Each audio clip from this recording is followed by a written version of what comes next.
Hello and welcome to episode 75 of the Ski Instructor Podcast. My name's Dave Burrows and I'm the director and owner of SnowPros ski school based here on the Swiss side of the Porte du Soleil in Val d'Illier. I hope you're all well and enjoying the summer. It's been a pretty glorious summer so far here. It's been super hot, pretty dry. Lately the weather's turned, it's a bit colder, but you know, that's a normal sort of cold snap in the middle of summer here. It's kind of a normal thing. I expect it to warm up again soon. We're not really even into August yet. So enjoying the summer myself. I've been paddling on the lake. I'm getting on with my project, my kayak to the sea project. I'm on leg 2 now. So my aim, I don't even know where this idea came from, but my aim is to essentially paddle from as near to my house as I can, which is, so there's a river that goes down the Val d'Illier called the Viez. The Viez dumps out into the Rhône, and then the Rhône travels down, dumps into Lake Geneva, and then when it gets to Geneva, it carries on and it goes all the way to the Mediterranean. So I saw that one day and I thought, yeah, that's a thing I'd like to do. It's quite a sort of fun, adventurous thing. And it sort of a long-term project, and I like things like that. So I'm on leg 2 now. I've got down the Rhône as far as into the lake, and I've got as far as a place called Saint-Gingolph, which is the border between Switzerland and France. And then the plan is to keep paddling down towards Geneva and get sort of part 1 done, which is going to be towards Geneva this year. And then after that, I go from there. But logistically, it's starting to get a little bit more complicated. So you kind of got to get to where, let me see, how did I do it yesterday? So, for example, you've got to dump the boat where you dump the boat, or you've got to park your car somewhere. And then I had to paddle to where I was going to. And then once I'd got that done, I had to then get the train back to the car. Once I get into France, there aren't any trains on that side. So you've then got to rely on buses and various other bits and pieces, maybe even taxis. So got to work all that out. It adds time to the whole process, and maybe there'll even be a bit of sort of overnight and camping and various other bits and pieces involved. So we'll see, but that's the summer project, or summer and autumn project, and we see where we go. And I've spent the last kind of year or 2, I think it's probably a year, like learning how to kayak. So a bit of a name check, but thanks for Tom Brody for teaching me and getting me to my current level of competence, which is not very competent, but it's good enough to do what I'm trying to do. So there you go. What also doesn't help is kind of ongoing lower back hip flexors issue, which kayaking is not a sport that is very nice to those particular things. This week I bring you a interview that I did with my director of skiing, Max Colvin. Max has been working with me now for, I think, about 5 years, and he is essentially tasked with looking after the team. So the team now has got too big for me to kind of manage on my own. And for the last 2 or 3 years, he's been looking after the team, managing any issues that come up, organizing instructors, you know, all of that kind of non-glamorous stuff, but all that stuff that makes a team work very well. So I sat down and had a chat with Max, and I think you'll see that, or you'll feel the atmosphere in this particular one. It's very slow. It's very relaxed. We sat down at the end of the ski season, effectively. I think this was in April, just before he left this year. And we just kind of sat down and chatted, you know, chewed the card, or whatever the phrase that you wanted to say. And you get a real impression for the atmosphere, the relationship that Max and I have is pretty chilled out. We have a really, really long and rambling and interesting conversation about sort of general things, but there's a bit more back and forth in this one. So in other interviews, you will have, you know, you'll be used to me kind of guiding the conversation and leading it, but this one's a bit more back and forth and it's a bit more relaxed, and there's lots of kind of, it's slower. And I think probably in some ways it's going to be ideal summer listening. It's about 2 hours long. It's a sort of long rambling chat. So in addition to Max looking after my team in the winter and being an amazing ski instructor, he also runs a company that makes surfboards. He also teaches surfing, and he holds the Swiss Verlesen Patent qualification. He's also passed the level 4 British technical. Like, he's an amazing skier and snowboarder, and pretty much anything sliding he can turn his hand to. Absolutely incredible guy. So I leave you with this long and rambling interview that's got a little bit kind of bit backwards and forwards, and there's a bit more probably about me that you maybe didn't know, which kind of was the idea of this podcast, was a bit more of a kind of a two-way thing. So I hope you enjoy it. I've got a few more in the bag waiting to go. They'll be coming out over the next months, and I'm just trying at the moment to run around and get, there's at least 4 podcasts on my little podcast guests on my list that I haven't interviewed yet, and a whole bunch of them in the bag. So plenty of stock, and yeah, it's going to be some interesting opinions on the on the podcast to come. Hope you're all well. Enjoy the summer, and I will see you soon.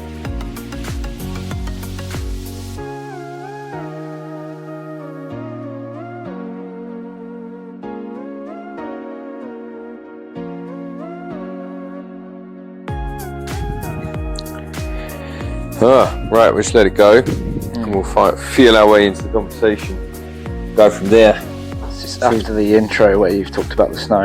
Talked about snow and how you are and all that stuff. Yeah, you know, this is the real thing. And there's normally like a few minutes of amble before that I cut out, and then, you know, goes all right. So you've been up shredding today? Yeah, shredding, skiing a bit of snow park in the end, which is something that I'd like to. Well, we were talking about like maintaining your skill level. Maintaining your level. As you get older. I know I'm not old, but even past 26, I think. Certain things you go up and you get better at, and certain things you maintain or get worse at. I don't know, I think freestyle's one of those that... You think it's a young man's game? Yeah, or harder to keep up, maybe, when you're like teaching skiing a lot, or have responsibilities, not getting injured at the start of season. Yeah, right. And I think like having the time to do it in between season when like you're feeling good. And yeah. So didn't this come out of a conversation we had the other day? So we run quite a successful freestyle club on a Sunday, which has got just an increasingly like gang-like mentality. Yeah. These days, those kids are pretty wild, super confident. I see them on the weekends, and they're pretty good. But you've still got to be able to, as they get better, you've still got to be able to demonstrate the stuff that they're aspiring towards. Yeah. It becomes harder and harder to get like a wow from them to impress them. And every now and then I've got to be like, okay, I'm going to push it a little bit today. And now, what's the maximum trick that any of those guys can do so far? Who's like the best? Little Matt he's like consistently 360ing off like red jumps now. Oh wow! He's done 540s, or he's done a handful. I think like the bigger ones as well. Well, like some of them are quite good skiers, so it's like this quite intense speed of skiing, and then because they're so like high energy kids, you've got to kind of keep up and go. And even just like straight airs, like big jump straight airs. So like the black jumps in the Chappelle Snow Park. Oh yeah, most of them are doing that now. Oh wow! And so like to go, they're like, big. And kids don't need warm ups, right? I'm there. I'm like, right, do a little leg swing. And I've seen other freestyle clubs do that. There's the Swiss one here. Yeah. They do like a 20-minute head to toe warm up, and I don't think they've got the patience for that. No, not from what I've seen. They don't like to stand still from what I've seen. So I think I kind of got to come warmed up, or because I've got, this relationship that I've built with some of them for like the last 5 years. Yeah. I'd just be like, look, hey man, you know, I'm going to tell you what to do today. I'm going to point you in the right direction, but you're not going to see much from me. Is that okay? And they're like, that's okay. That's fine today. They know that they can sense your mood. Yeah. Yeah. And so, but at some point, you have to be able to. I'm just opening a window because it's boiling in my house. But at some point, you've got to be able to demonstrate, the next level, right? I suppose. Yeah. And if they can already do 540s, then the next level's quite big, isn't it? Well, there's demonstrate. I think demonstrate's more of like an instructor thing, isn't it? Like coaching. There's plenty of people coaching athletes that are better than they're ever going to be or ever was. Yeah. And so they understand the movements. With these kids, it's like pushing them in a direction that I know they can do it, or I know there's a small risk of them not doing it, and getting hurt. And it's just finding the right moment for that. Like, okay, here's the jump, here's the day. Yeah. You can do that. The kid's like, no, I'm scared. And you're like, no, you can do that. Like, I know you. I've seen you skiing. You can do that. Yeah. But they've come a long way then if they're doing things like 540s or black kickers and stuff since we started that club. That's a big... The thing is, a lot of them can barely ski when they come in. There was another kid, the Max. He was with Stuart last year, which is the kind of the lower group. The feeder. The lower kind of age and skill level. It's a bit of a two thing because there's people in the higher group that are less skill level, but it's not like an intense, athlete training club. So it's important that they're with their mates. It's like a friendly environment too. It's just like, oh no, you don't make the cut, you can't do a jump. Oh, you're going to go with the little kids. That kid wouldn't come back next year. But yeah, one of the kids, he could barely ski. He was like barely maintaining parallel, and just by following around with the others and just being a bit loose, a bit crazy. Like now he's made it into my group, and now he's jumping as high as some of the kids in my group, and they've all been like, oh God, like we need to step it up. Yeah. Nuts. They're a crazy crew for sure. Yeah. It's an amazing thing you've created, really. Yeah, it's a fine line, I think, with keeping them happy, letting them mess around, keeping them safe. Somewhere in between there's like a perfect balance, which every now and then I get a bit annoyed with them. I'm like, hey, that wasn't cool. But I'm not like, that wasn't cool. Yeah, I suppose they're young boys, aren't they? It's in their nature to test the limit of like what they can get away with. Yeah. Yeah, I think like occasionally I turn a blind eye. Yeah. Which it's all right, but then I see like, I'm like, oh, imagine if I was another instructor watching these kids and being like, God, who is their instructor? Why isn't that? They're not disrespecting other people. Yeah. They're messing around with themselves. They've got this obsession with like the Kuberé drag lift. Right. Like you've seen this, the kids, they like whoever's at the start with their poles, they stick it in the snow. Oh yeah, I've seen. Yeah, it drives me wild. So they stick it one pole in the snow, and then the next kid will either pick up the pole or not, stick their pole in the snow. So you've got like multiple poles that are getting like passed down, and then it's the one at the back's having to bend over and pick them up. Yeah. Most of the time I'm at the back because like that's what you should do, but sometimes I'm not because they're old enough. They're good skiers. They don't always kind of do the classic instructor. I'm going to pick up the back. Yeah. But when I am at the back, I'm there, and if none of them pick up the poles, then I've got to do it. I got to the top last time. I was like, hey, look, you can play this stupid game. It's fine. But if I'm at the back and there's still a pole there next time, I'm not picking it up. And then the Kuberé lift, it like breaks. Have you seen that? Like the other thing they do is they spin it around, so they're like on it. I don't know how the listener's going to imagine this. They kind of spin it around, so it's like doing a circle in front of their crotch, which is like really hilarious to the boys.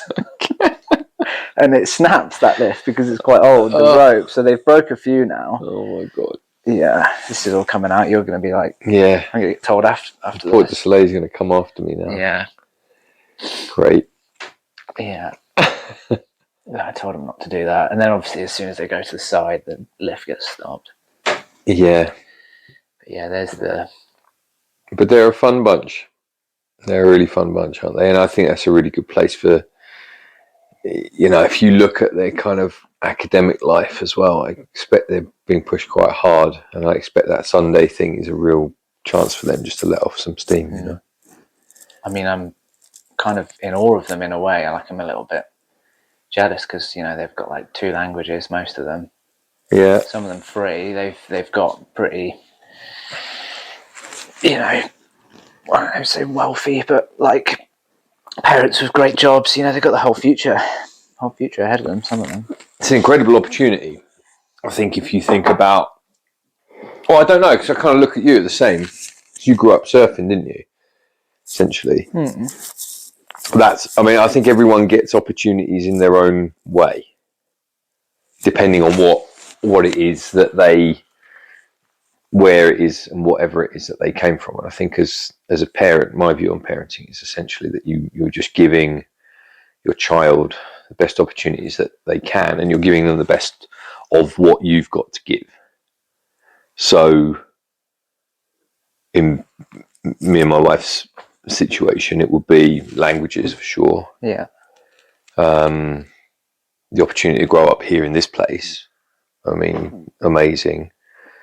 And all of the things that this area can provide, plus it's super safe, you know, and it's wonderful.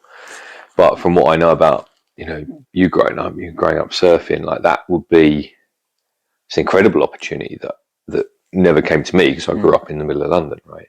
Well, I suppose my dad taking me on ski holidays, like, yeah, right, that too. Wouldn't have happened. This wouldn't have happened if it wasn't for that. No, and I think, I mean, we never went skiing. Like, it was just not on the menu for my family. It's not something that we did, just because the vast majority of my family and upbringing was just revolved around parents' business. So I was like, you know, all this stuff that we've talked about running the business, like the ski school and your surfboard company, it all just comes from being in that environment. You know, I was working in their shop when I was, you know, not even 10. Like, you know, I was down there on Saturdays, Sundays, helping out, like working, and you kind of learn all these things just by being there and observing it. So I suppose in that was their gift to me, in essence. Yeah, it's kind of taken me in the direction that I've gone in. So what was the shop? So they were.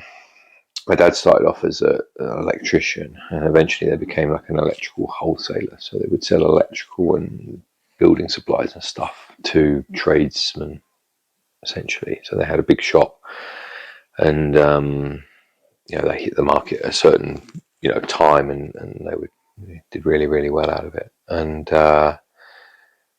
but the issue was that they were there 7 days a week, and you know, that had a consequential effect on my upbringing. Like they were constantly working, and we were, don't know, it's a different time then. Kind of essentially just brought yourself up, but like it was a bit different. But we were around our aunt's house or grandparents and various other bits and pieces, and that. But at the weekend there was no one to you know, they had staff, but the staff were only Monday to Friday.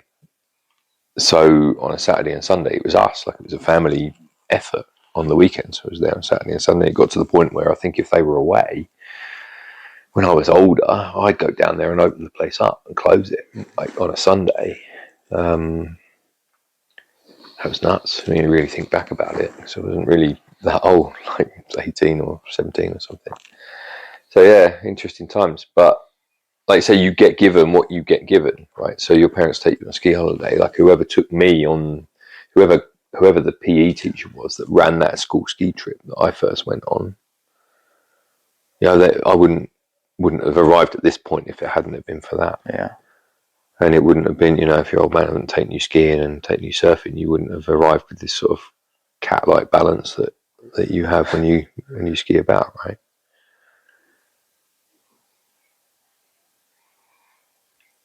Yeah, so I don't know, what was that like for you? How did you end up being here, essentially? Like, we've been working together at least 5 years now. Yeah, I think it's 5, must be 5 seasons. or 6. Yeah. I was 25. Yeah, we were looking for people, and I said to you, "Hey, I've got like a bit of a part-time role." I saw your and advert on Facebook. Next thing you know, that was it. Yeah, it was a good advert on Facebook because it was really short on the Basie Community Hub, and it said looking for someone like nearly level 3 or level 3. Like ideally speaks a little bit of French and can talk on subjects other than après ski. Yeah, that's still the same advert that we've got now running. Like, are you interested? I think you've like cleaned it up a little bit. I think now you say can talk on a variety of subjects. It's probably I should be more leery with that advert. And I think I think I used the fact that I'd like taught surfing and other sports as like, okay, I can talk on other subjects. Yeah. But yeah, that was after what? That was before COVID, because I remember it was the COVID season. Was it? My first year was the COVID year. Oh, right. So I finished up in March when Switzerland shut down early. France went on for like a couple of weeks after. Did it? Okay. Because I don't know, because of our kind of clients in Geneva or whatever. Yeah, it was. We kind of knew, didn't we? Yeah. There was like quite a few murmurs early. Yeah. And then we had one school. It was finishing on a Friday anyway. Yeah. And then you kind of brought us all in. Yeah. Sorry, guys. Sorry. We was just absolutely lost. That was mental. I remember Patrick. He kind of gave the sound advice early. Yeah. He was like, "Go home now. Just go home." He was the first one that actually was smart enough to know it was going to be a thing. Yeah. We were all like in denial. We were like, nah, it's fine. It's fine. Patrick, even from the early days, he's like, by the way, the country's going to shut down. I'm like, you're crazy old man. Don't believe you. Miss Patrick. So what led you up to the point that we got in touch? What was your journey up to that point? So I did a classic gap course when I was 18. Oh yeah. I was pretty dead set I was going to be a ski instructor. Okay. Like I knew from my like family holiday when I was like maybe 13 or something. We were in like a, I don't know, pretty basic chalet holiday in France, and there was one guy there that said he knew someone in the area. I think it was like Maribel, Courchevel, or something like that. And he was like, "Oh, he's training to be a ski instructor. We should go ski with him." Mm-hmm. And we went round with his buddy, and I'd never seen anyone like it. I was like, "Oh my god! Like he's a wizard. He's just flying around the place, like just super nimble." He must have been training for his level 4 or something because he wasn't yet. And as soon as I saw that guy, I was like, "Yeah, that's it. That's what I want to do."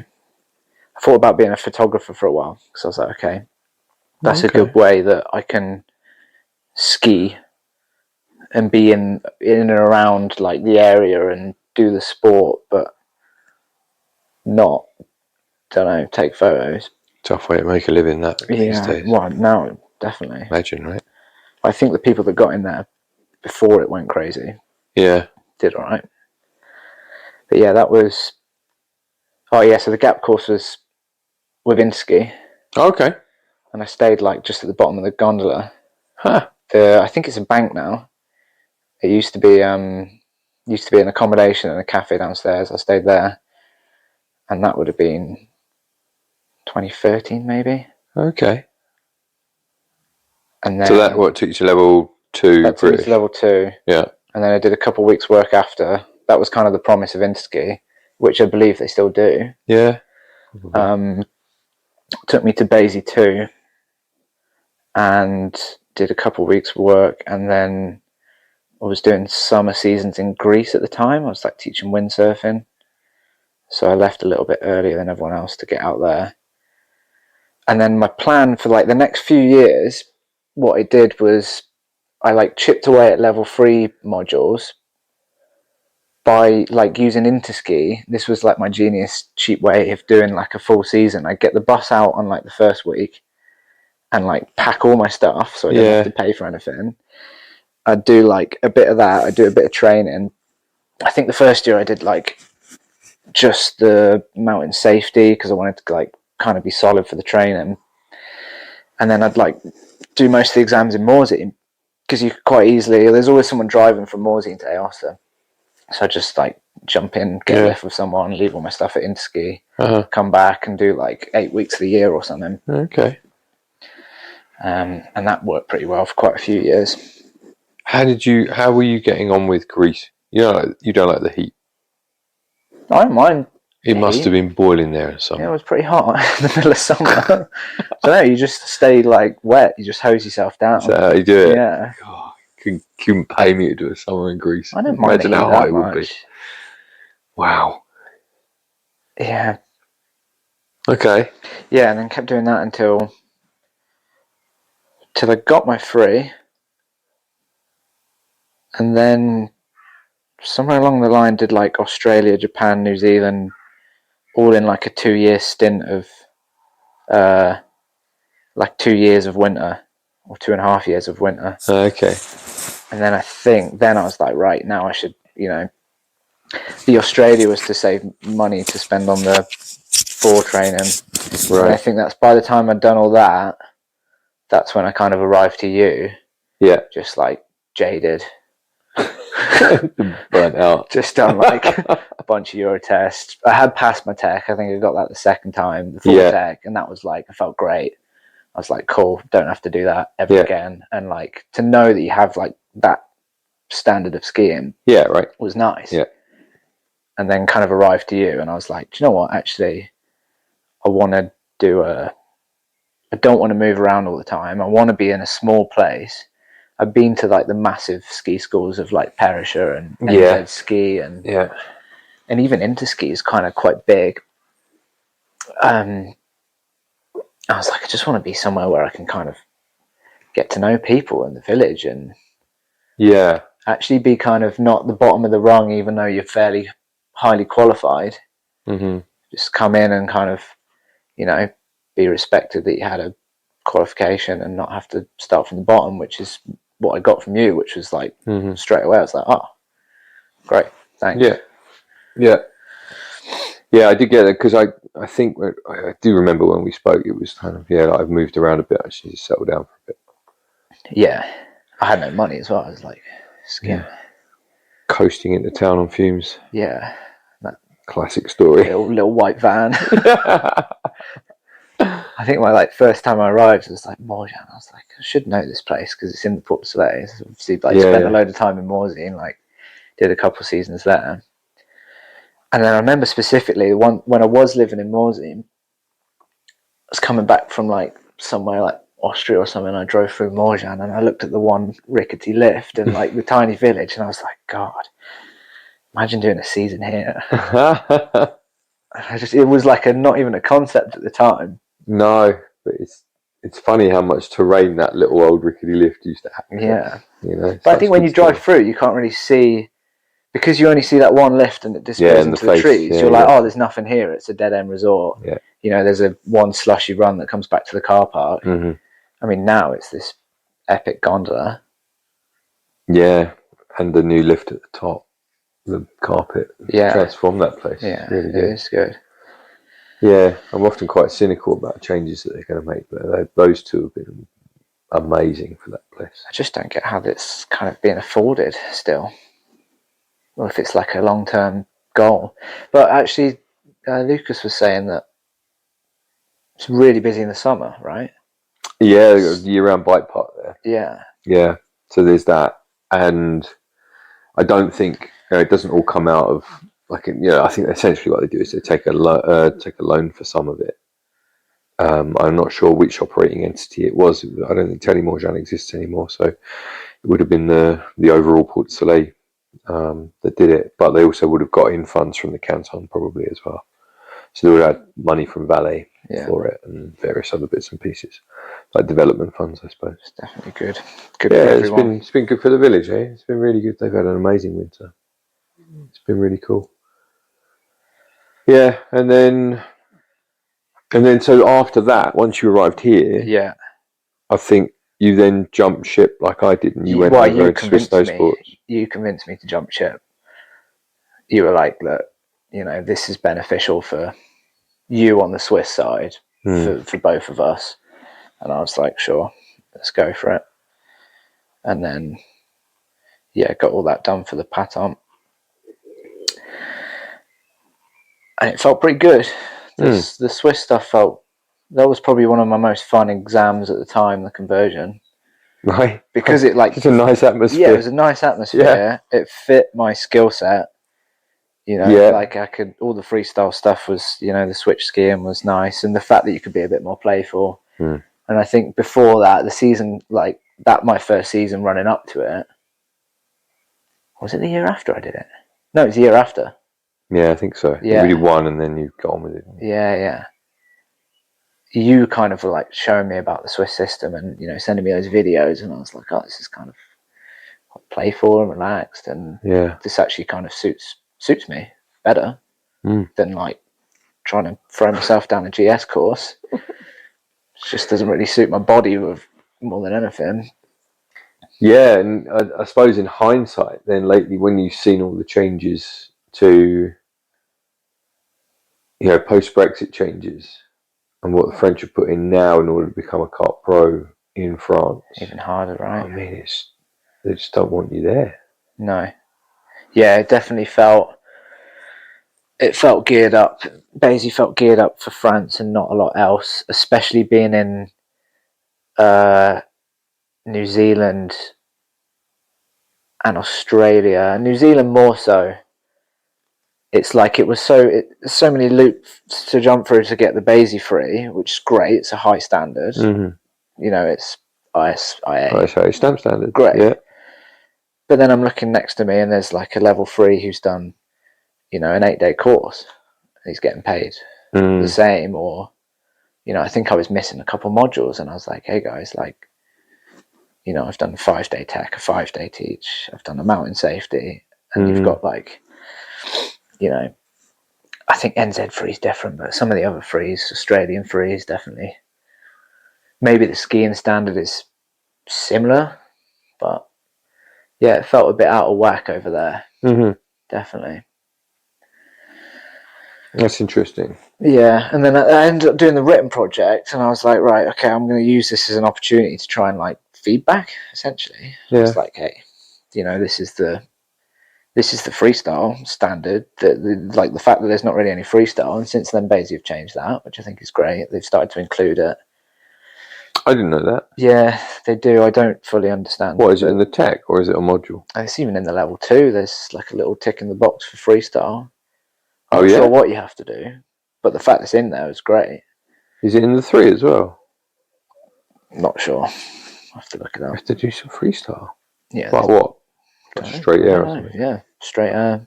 I mean, the fact that they've even got a section where you now go in the park, I assume, and they tell you the park rules, because that was one thing that you had a bunch of level 2s taking people. Yeah. First thing kids want to do, right? They want to go in the park. Majority of them. Remember, I did like a little questionnaire on the Basie forum, and I put out this questionnaire like, have you taught freestyle? And there's all these people, Did you feel you were prepared for that by your exams? Well, no, there was nothing in there. No, any of the exams that I did, it was just not. There was not a component of it, because none of the guys, as far as I know, either it was not a component, or they didn't want to teach it, or there wasn't time. I guess, but it just wasn't a thing at all. And it's something that people want to know. It is definitely younger kids. Yeah, for sure. But it seems like 90% of what we do with at least like the higher level groups that we get from the schools, it's like first thing they say, can we go to the snow park? You're like, yeah. There's trouble there. Yeah, I see that. Okay. Yeah. And then that was it. And then we just And you've just been busy. Trucking away. Yeah, trucking away. And I've been gradually offloading more and more of my responsibility onto you. Yeah, which has been like a learning process. Yeah, I think it's been like an emotional learning process for us both too. It's been nice this year. It's been good this year. I wonder if we could evaluate it, maybe not now. Yeah, let's do that. That's a post-season discussion. Yeah. But I think it's hard to come into someone's baby, their business, especially when it's not that big. And, you know, for you to let go and for me to fully grasp and be like, no, this is how it's going to be. Yeah. You're giving me the responsibility. This is how it's going to go. I've tried to be fair, I'm going to put my hand out. I've tried very hard. I wasn't very good at it in the beginning. Yeah. But I try very hard now just to leave it all to you. I think you put the pressure on me last year, where you're like, hey, you know, now's your time, do it. Yeah. And I was like, oh God. Yeah. But that's just born of me having no time. Yeah. You know, and it's a shame really, because I really like, you can't have it both ways. I really like the idea of being part of the team. Yeah. But you can't be part of the team and be the boss of the team. I think you are more than you, I don't know if you realise but the fact that you still want to be part of the team makes you part of the team, because people are looking, oh, he does really care. He's busy and I'm going to leave him alone and ask Max that question. But when I need to speak to him or when there's an issue, he's there mostly there to listen. Timing's everything with you. Yeah, that's true. And I tell the team that because it's important. And I think they don't realise, because they're sitting there. Something's just happened to them on their lesson or their paycheck or whatever it is, and they don't realise that maybe that's happened to, you know, 7 other members of the team, and there's also this thing that's totally gone wrong, you know, and the backstory, and you're dealing with it all. So I guess that's a tip for instructors. I don't know. Don't go straight to the boss. Or try and find your moment. I think so. But I mean, that's why you're there, isn't it? You're like the buffer between me and the team. Yeah. Essentially. You need to have that separation, because I'm kind of, well, not only that, but also my mind already is turned to next year, as you've seen. So I'm already thinking about stuff and like, what we're going to do next year, The stuff going in the diary already for 2026. Plans being made for 2026. And it's kind of, I recognise the fact that it's too much for you as well sometimes. You're like, oh God, he's already thinking about next year, like plotting this, that, and the other. You know, can you just calm down a bit? And I'm like, no, I can't do it. I need to get next year sorted. It's even like some of the teachers, they don't, you know, our clients, they don't know what's happening next year, and you're like, yeah, but like we need to know now, because we need to employ people. We do need to know now. And the same with instructors. It's like, hey guys, it's March, but are you coming back? Can you tell us what you're doing in December right now? Yeah. And it's not always seasonal jobs. People change around, don't they? Yeah, they do. They surely do. Yeah. What was your specialisation being involved in, like freestyle? Would you say that's your main specialisation, or are you snowboarder, or are you technical skier? Like, what is? You do a bit of everything. Yeah, I think that's something that I tried to. It was freestyle, or at least I kind of pushed it as freestyle. Yeah. Because not a lot of people were. You didn't need much freestyle to be a freestyler. When I was doing my level 2 and my level 3, around me wasn't people that could even do a 180.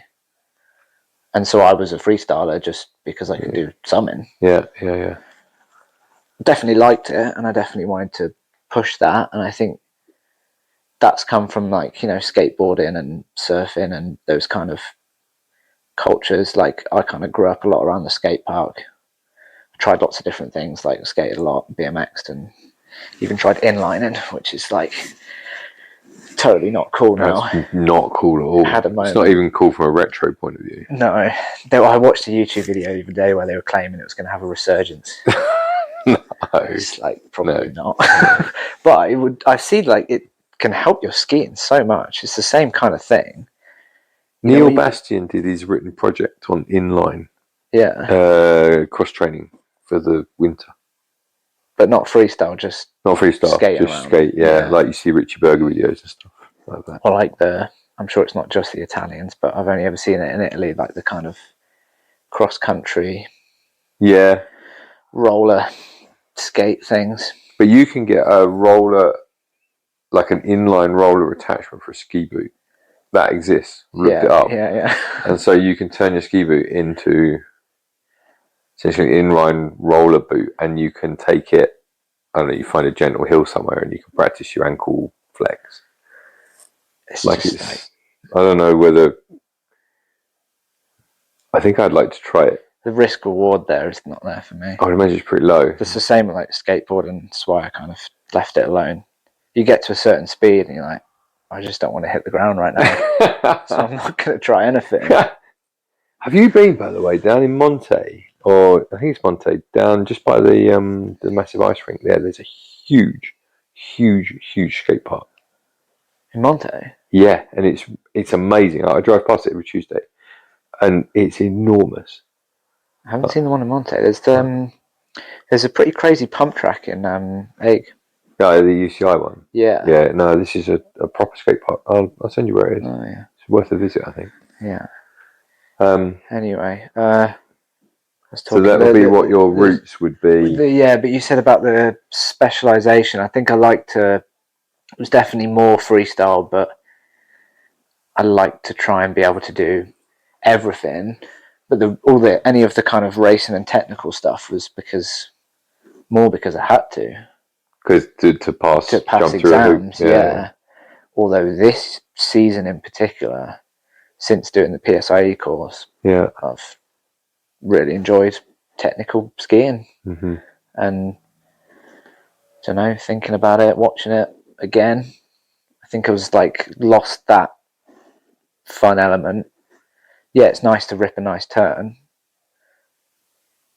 and it's nice to remain good past your technical exams, but I wasn't trying to improve my technical skiing. I was just skiing about, making sure I was still like in good form, whatever.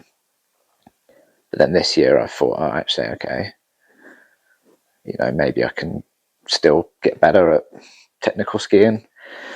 Yeah, and maybe that's a good idea as well if freestyle is starting to get harder and harder as you get older. Yeah. But not only that, I think the further that you you can push your technical level of skiing, the easier it is, take this as advice from an old man, is that you can maintain it for longer if you push it harder now. Yeah. It's hard to get it back if you let it go. Yeah. Is my feeling on it. Like I've essentially had, I don't know, I really lost the feeling for it a few, maybe 4 years ago.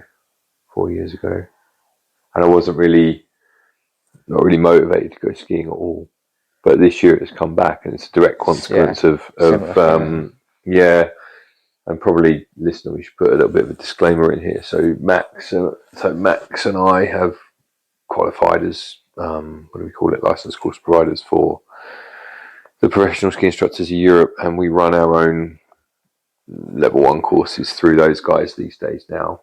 We've run 2 this winter, and certainly for me, it sounds like for you as well, certainly for me, it's really lit a fire under my so going, shadowing courses, preparing for being able to deliver those courses, just lit a fire under me like that I haven't had for years and years and years. And I'm really interested in skiing, really interested in getting back my level of skiing, decent level of skiing, and having a really nice technical understanding. But I think the main thing for me was that I found a bunch of kind of kindred spirits that thought about skiing in the same way that I think about skiing, and I have been thinking about for years and years and years. And a lot of the stuff that I did previously, I've been like, what you're saying does not make sense. And now I found, a way of skiing that reflects how I think it is, how I think it works, and how I think the physics of it works. And so for me, that's been super interesting. And then, having the ability for us to pass that on to the next generation, and also to build and create ski instructors in our own image. That's the other thing I'm super excited about, because on one of these courses, we're going to find someone that's going to be amazing, that will be with us for years and years and years. And we can find, we don't have to recruit externally. We can find and build our own, That for me, I think is one of the most interesting things about it as well. But it sounds like it did that for you as well. Yeah, I think I was really interested in snowboarding last year. Yeah, you were, weren't you? Days off were always on a snowboard, and this year I'm like actually feeling a bit wobbly every time I get on a snowboard. Oh yeah. But like the technical skiing, the kind of snowboarding that I do, it's more like skiing anyway. It's more carving, and mostly people think snowboarding, they're like, okay, it's freestyle. But I'm more interested in getting as low as possible. Including that alpine board you brought to the Aberray 2 years ago. Bindings facing forward and everything. And then like the PSIE stuff and getting back into the technical stuff kind of reignited even that, like thinking about how any kind of edge change, right? So similar, skiing and snowboarding. Have you seen, by the way, that is an absolute hero who's up and down the Stad in Le Creuset? He's got an alpine board, the one that's it's got one foot in front of the other. I don't know what that is. I don't know if it's a snowboard or a ski. It's called either a squall or ski wall. I forget it. Oh my god! And he's going about with like he's got a headband on, pair of sunnies, and a retro ski suit. He's up there like all the time. He's got like the zinc on his lips. Yeah. And like the glacier That's glasses. Right. I've been meaning to have a chat to him and be like, hey man, I want to know who that guy is. Me and you, like we could hang out. I'll come up on my 80s We've seen that alpine board. He's so cool. And he's actually he's doing it. He's really doing it. He's getting there. Yeah, occasionally lays an edge down, but I mean those things you literally put your ear on the snow every turn, and when you get it right. Yeah. Like I've seen videos. Oh, it's unbelievable. But there's no other option. There's no skidding option. No. It's like an out of control skid, or you just go for it and lay down a turn. It doesn't really help on an audio podcast, but essentially he's on a very thin snowboard or a fat ski. It's even thinner than a mono because the feet are together. The feet are in front of each other. Yeah, you've got one foot, and they're like literally in line, aren't they? I think they're almost exactly. I don't think they're offset. I mean, it's nuts. It doesn't look comfortable. I don't know how he's doing it, but gets some serious pains at the end of the day. Yeah, I mean, but this guy's a hero. I need to find out who he is. I just never kind of got on a lap with him. I see him coming down. Yeah, but I've never been in sync with him enough to find out. I mean, if he was from the village, I think I'd know who he was. Yeah, I reckon he's a guy who just comes up and does it sort of ironically. Yeah. Right. I don't know who he is. But the reason I've seen him so much is I've also got back into, because I'm trying to improve my skiing and get this movement pattern back, is I'm either lapping Marchusson or I'm lapping the Stad. Yeah, 2 spots. Or maybe the Blue Run if I'm kind of, there's a little zippy bump thing that I like to do and some other stuff. But I'm not really going that far elsewhere. I'm just kind of going round and round when I'm doing it for myself. Yeah. And that's something I used to do a lot years and years ago, but I kind of drifted away, but I'm kind of back to it now. I'm just kind of skiing for the sake of skiing. It's really nice. It's good. It's good to see for you, because last year was, well, I feel like we'd almost laugh. It was almost a joke. Do you want to go skiing? Yeah. No, I'm all right. I'll go to the office. Yeah. I've been a bit lost with that because I'm time poor in that respect, as you know. Yeah. It's been really difficult because I can't get away from my phone. Well, I have been able to lately, but I haven't been able to get away from my phone long enough to do anything meaningful. Like in the middle of the season, I'd come back. I can't put it down because there's so many inquiries coming in. It's been a crazy, crazy busy winter. But at the same time, I don't know whether that's because everyone's busy or something that we've done with marketing. But it's been nuts. Snow was good. I mean, if you're going to look at the stats at the end of the season, Alicia's just saying to me, it's been crazy. Like, just absolutely mental. So, yeah, don't know. We'll work that all out. That's a post-season discussion. But so that was the latest evolution of your journey. Then is going and qualifying, doing the LPT training with those guys. Yeah, back on the exam and thinking about ski and horse. Otherwise, it's kind of training the team on, I don't know, what I believed before and what I'd learned on the way. And we don't train, do we? We don't train any specific theory because we essentially are a melting pot of a bunch of different ideas. We don't kind of chuck a manual out and so you must teach like this. Yeah, but I think it's what we have is a melting pot of different instructors with different qualifications too, and even more so now. Yeah, got like an IAZ, a PSIA, a bunch of Bazies, someone who's never done anything but Swiss. Yeah, it's true. 2 people that have never done anything but Swiss. Yeah, it's and right. someone who's quite recently gone through the entire Swiss system. Yeah, which is kind of great to bounce it off. I think it's it's helpful. Yeah, those sessions I think are good. It's nice to have a kind of bit of an idea swap on how we think things work. And they're not always saying the same things, I don't think, which is good. You know, there's no one way to skin a cat.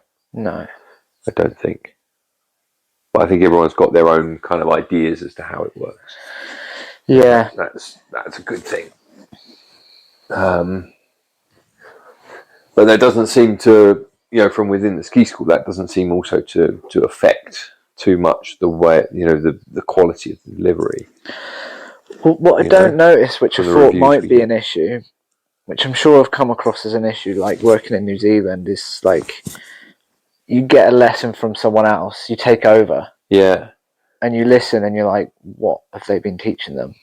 Like, that's strange, or doesn't make sense. I've never had that. I've never been like, oh, you were taught that, or I've never had a client look at me and be like, well, that's not what the other instructor said.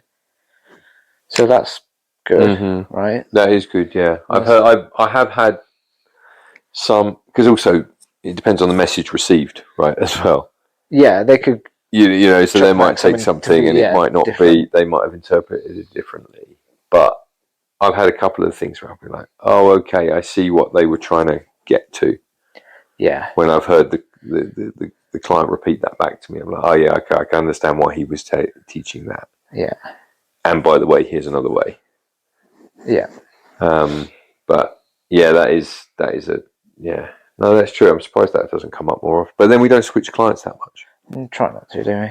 No, generally most people they stay with one unless we've got real scheduling issues. Yeah. It doesn't really happen. I did actually have it snowboarding the other day. They had Alex before, and I think we were both talking about the same thing but in a different way, and then the client was like, oh, this is how Alex explained it. I was like, just tried it. I was like, oh, yep. It really works. That was great. I really like that. I've learned something today. And it was even like, what was hilarious is it was even this kind of almost our theme of the season of like softening. Yeah. And it was on a snowboard.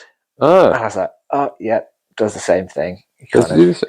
Softening the front leg, coming into the turn.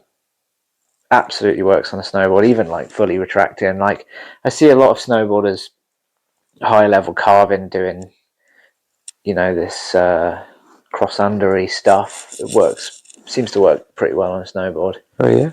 Yeah, there's there's absolutely not like an extension and a tip in on a snowboard. That doesn't work at all. But like the kind of the soften that makes the flat snowboard, the bringing up the leg ever so slightly. Yeah. takes you off that edge, and then you can kind of roll over and grip on the toes. Okay. Or heels, whatever. Yeah. All right. Yeah. Tell me about growing up surfing. When did you start surfing? I remember very specifically being able to stand up. I stood up on a board when I was 8, which is kind of late. I think we didn't really have the right equipment for, like, my dad didn't really kind of go, right, yeah, I'm going to fully teach you, and here's the right board for it. I think because he didn't always know as well, like he was a good surfer, and actually back in those days there was less available good learning equipment. Right. It's a bit like, oh, here's the advanced board, and here's the bigger advanced board that is good for learning just because it's big, and easy to stand up on, but hard to catch the wave, dangerous if it hits you or whatever. So I first stood up when I was 8, and then surfing is like tricky when you're young, small. You can kind of ride around in the white water, like the easy bits, for a while, but to really get out and catch the good waves, you need quite a lot of paddle strength, or you need someone to help you, right? Or you need the right day. And I was like surfing in Wales, and it's like this notoriously hard beach to paddle out. It's just endless walls of white water. Okay. And I think because I could bodyboard when I was younger, because it was easier, I just kept doing it. And then eventually 14, I was like, look, no longer being a bodyboarder. I'm going to commit now. I'm always going to surf. Okay. Even if I paddle out or I can't paddle out and I get smashed back in, that's it. That's just what it's going to be. Otherwise, you're never going to learn. Yeah. So I think it was kind of, that's when I really say I like properly started, made it to the next stage and was able to surf, not autonomously, but like, actually surf. Yeah. And then because of skiing, had like quite a big break from that. So skiing and doing, well, when I went to Greece, I was teaching windsurfing, which is something I picked up in college, doing a outdoor education diploma. Okay. Because I was living inland. So we had the caravan in Wales. That was like my mum and dad's holiday home kind of thing, right? So we'd go there, surf on the weekends, only in the summer, go for the holidays. So like, I didn't grow up on the beach. I think maybe people think that now just because I live in Cornwall. Right. But yeah, there's a big gap between 18 and probably 20, probably when I started here. Similar, actually not doing ski seasons and getting more back into surfing, which then led to me getting more into snowboarding as well. So if you only started when you were 16? 14. Oh, 14. Well, I say started like actually felt like I could surf. Oh, okay. So reached a level of proficiency. Yeah, but let's say like I got my first board when I was like 12. Okay. All right. I'm just trying to work out how long it takes to be like a decent surfer. I think what I had, which people that start now, because of the board business, I communicate with so many of these people that have started surfing in their 20s and 30s, and it takes them ages. And it's just this really tough, like, there's just like a couple milestones that are really hard, but once you get past them, things get a lot easier. Like kind of learning to get out, learning to read the waves is another one. It's like, actually there's so much involved in it, and I had that being younger, being by the sea, on the weekends, having the bodyboard, even though I wasn't standing up and surfing, I was out there learning to read the waves just over time. and then learning like, you know, paddling and getting up, and then like learning to duck dive. I learned that all before I was, you know, 15. Even if I wasn't very good at it. Yeah, like you got that banked away. Yeah. It's like the same with skiing. The listeners are going to kill me if I don't ask you how one reads waves. It's such an obvious question. It's not very obvious. No, I'm just... How long have we got? I don't know. Like, is there something you look for? I thought waves come in 7s. Yeah. Is that a thing? No. No? I think it's like sets of 3 or 4, but not always. This is the thing, that every wave is different. Oh, it's such a cliche. Completely different. Yeah. And like throughout the session, the wave will can change. Yeah. Especially in like surfing, you know, the Atlantic at least, and surfing beach breaks, the difference from like if it was rock or reef underneath, which stays the same, the sand is moving too. Mm-hmm. With every wave, the sand is moving. So like, you know, there's little bits under the little raised bits of sand that's going to make the wave break there. Yeah. Or there or over there, and you know, even that will slightly change during a session if you're out for 2 hours, say. The tide's moving. Really? And in England we actually have quite big tides. Yeah. Europe, mostly quite big tides. Yeah, right. Yeah. I mean, you're sitting there just past the breaking bit and looking out to sea to see them forming like a slow roll. Right. Slow roller, like you know, the sea's raising. Yeah. Essentially. Yeah. A swell. Yeah, the swell. And you're looking at that, and you're hopefully sitting kind of where the wave broke last. Okay. Where you last saw it break well. Or if you get down to the beach and there's a load of people sitting in one area, if it's a busy beach, that's probably where it's going to break. Mm-hmm. Or you sit on top, you know, so you can see everything. If you're patient, or if you don't know the beach, if it's a beach where it's kind of potentially dangerous, you really want to do this. You want to sit there for a while. Mm-hmm. 20 minutes. 20 minutes will allow you to see kind of at least one set, probably 2. Even longer if you've got the whole day and the tide's not changing too much. You know, you can sit there for 30 minutes. You'll see, okay, it's breaking there, and then it breaks over there, and then it goes back to, you know, that spot. Oh, yeah? And then, okay, that's a small set. That's a big set. That's a rogue wave out of nowhere. Or a rogue set, suddenly way bigger than... Yeah. Or sometimes it will go flat. 20 minutes, just go flat. You're just sitting there like, okay. That's strange.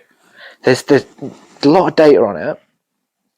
And Surfline is the most popular forecasting site now. They bought out the other one that was only for... Oh no, it was for Europe. There was an English one. And then that became the kind of worldwide one, but they were competing against another forecasting site. And then they bought the other one. And they've got loads of data. They've got cameras everywhere, like webcams. You can rewind them, slow motion, fast motion. You can... They're like developing... I don't know if... Like, I heard a podcast of a guy who used to own the old one and now works for the new one. They're developing like systems where you can log on and it'll tell you the best time of day to go on any given day, because their cameras have been recording for like however many years. Yeah. All the averages of like, okay, it's 12 p.m. on a Friday. Oh, wow. There's this many people. Or it's, you know, 6 a.m. on a Sunday, there's this many people. And like base that against the previous forecasts. It's kind of like arguably destroying the fun. Yeah, I was just about to say, isn't that's surely in the same way that like everyone knows all the back roads, because if there's a traffic jam on Google, it just reroutes them. You know, doesn't that take some of the mystique away from, you know, surf spots? It's just too much information. Yeah, but it's not every spot. So there's a handful of popular spots that have got a camera, there's spots that have got a forecast, but it maybe won't be so accurate.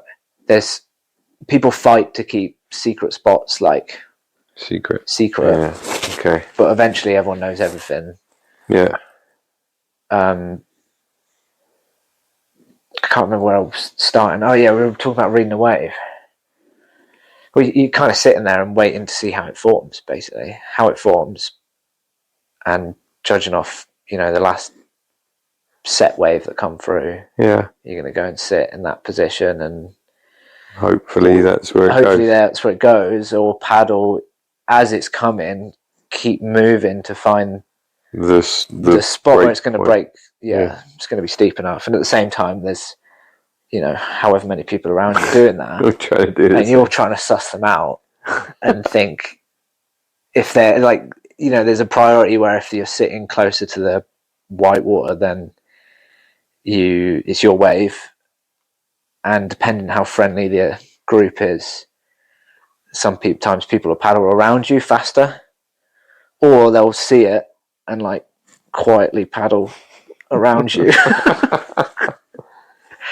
So all of this builds up to my question then. So if you then take that and you go to essentially more of a fixed surface, which is snow. Yeah.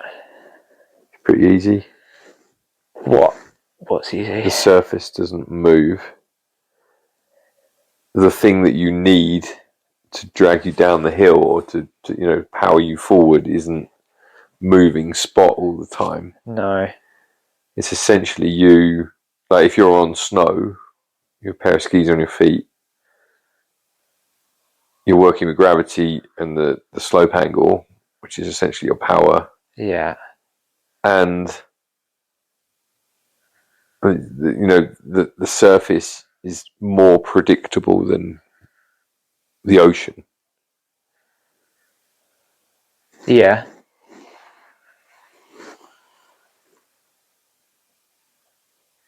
Yeah, it is. What? Well, it's easier sport, I suppose, is what I'm saying. Yeah. Way easier. What makes it way easier? It's like the repetitive motion, isn't it? Like we can go up and do that piece again. Yeah. Or if that bit on the side is too hard, then we can move to this side. Mm-hmm. And we can stop, talk about it. Yeah. I can even like show you the position in your body in terms of teaching as well as doing it yourself. Yeah. So yeah, it's definitely easier. But you can kind of repeat like the beginner stuff. You can, if it's a fairly good day, you've got the white water doesn't change that much, and so you've got roughly the same speed of wave that just kind of picks you up and off you go. Mm-hmm. So then you can kind of repeat the motion of at least learning to stand up. Yeah. And then turn. But there is sometimes major difference even in the white water. Because there's the wave and then there's the texture of the water. So imagine you're skiing and it's like the snow is changing underneath you as you're going down, so you're having to look at it. Yeah. I suppose it kind of does that anyway, but it doesn't. It certainly was doing that on Monday when I was coming down the stairs in that slush. Yeah. Slush and frozen stuff. Like Sunday was some of the weirdest snow I've ever skied. But I suppose what I'm trying to get at is I think in terms of having a repeatable action, skiing is probably quicker and easier to pick up than it strikes me that surfing is like a lifelong thing to have the same amount of, simply by just how difficult it would be to pick up.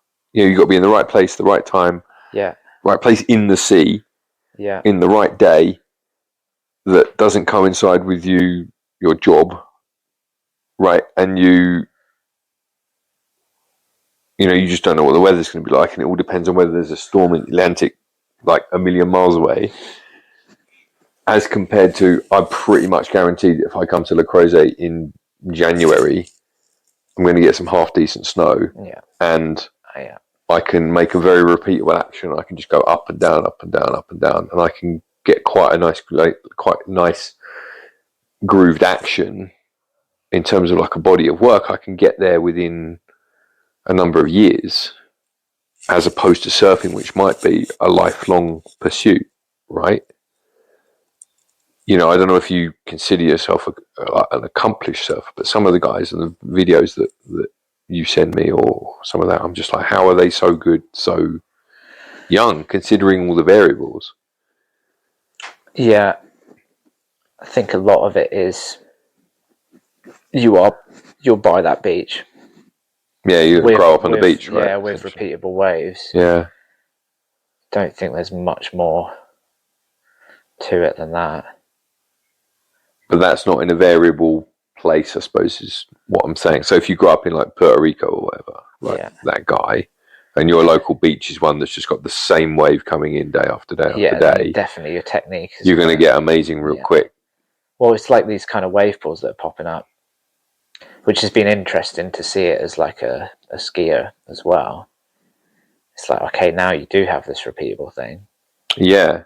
Or like skateboarding, you can go pick up your board, go up to the ramp, try the trick again. Yeah, and the wave pool, the texture of the water doesn't change much. The wave doesn't change. On the setting, it doesn't change much. Yeah. But then it's weird because it kind of, I think they sit differently in my mind, the sports. Like, I quite enjoy going out, and even when the snow's not that good and working on your technique, you know, we all, to some level, we must enjoy it, and we think about a technique a lot, and there's time to think about a technique a lot, and so we go back and improve it.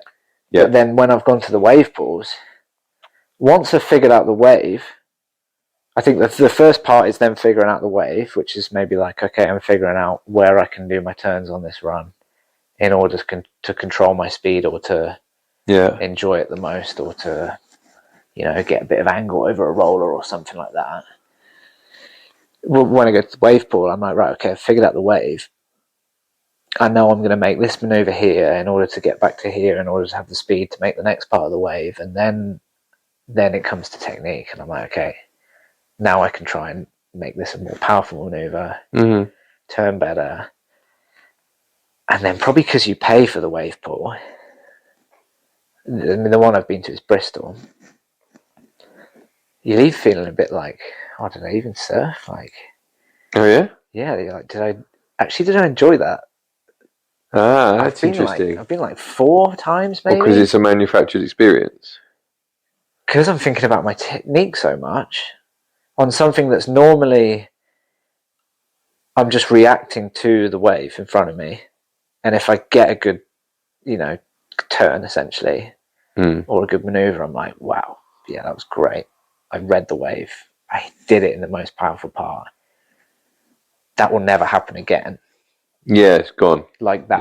Yeah. That wave came out of nowhere and was amazing. Or it wasn't great and I made it great. But then, you know, the wave pool, I'm like, oh, you know, I just paid like a bunch of money to think about my technique, and it just doesn't do the same. So, okay.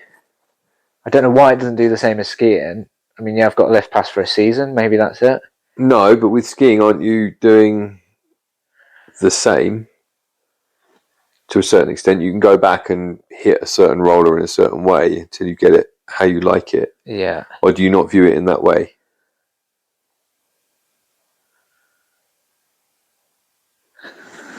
Well, I tell you the reason why I've been thinking about this a lot is I'm quite into the creativity side of skiing.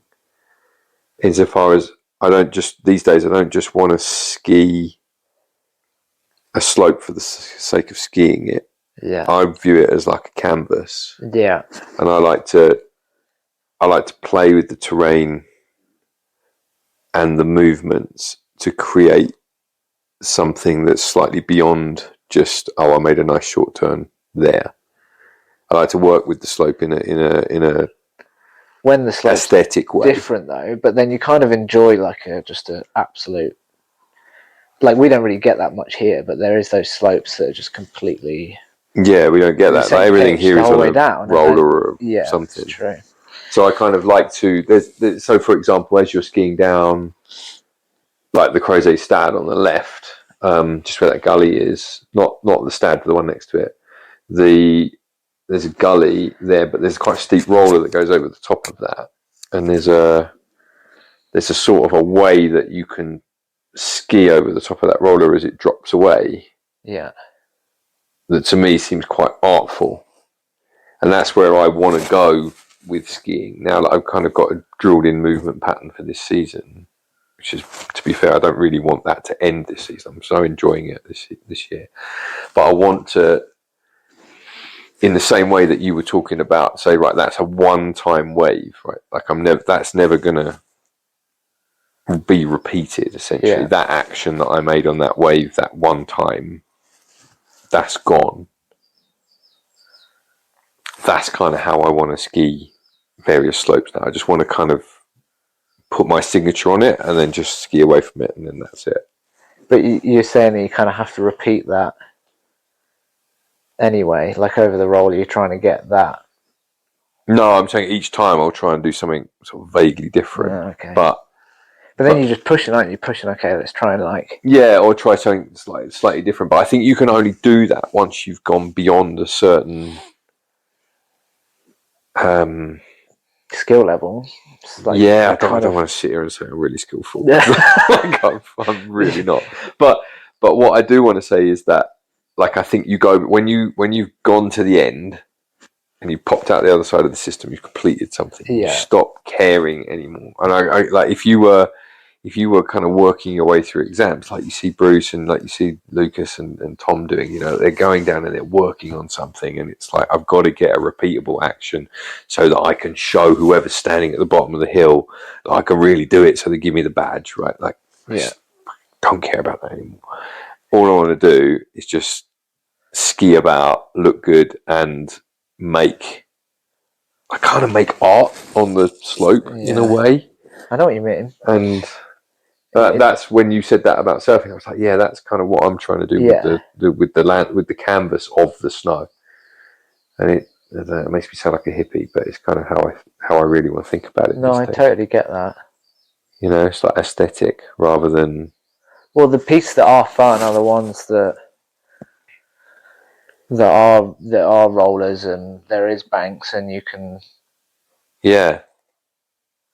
ski them in these ways that we're kind of talking about. But there's something about me right now that, since I've said about this flat piece, I watched it was the PSIE's Instagram stories the other day, and there was Josh Duncan Smith, right, amazing skier, and he's on this piece that just looks like it goes on forever, super even. Where are these places?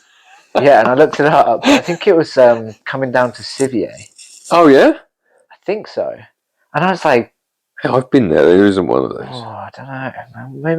Maybe it's Tion. Oh, maybe. Anyway, okay. And there's a couple in like Pila in Italy. Yeah, just even things. And since we started talking, like, part of me is kind of craving that, because then I can focus on my movements again. Yeah. Not worry about the terrain. Yeah, that's true.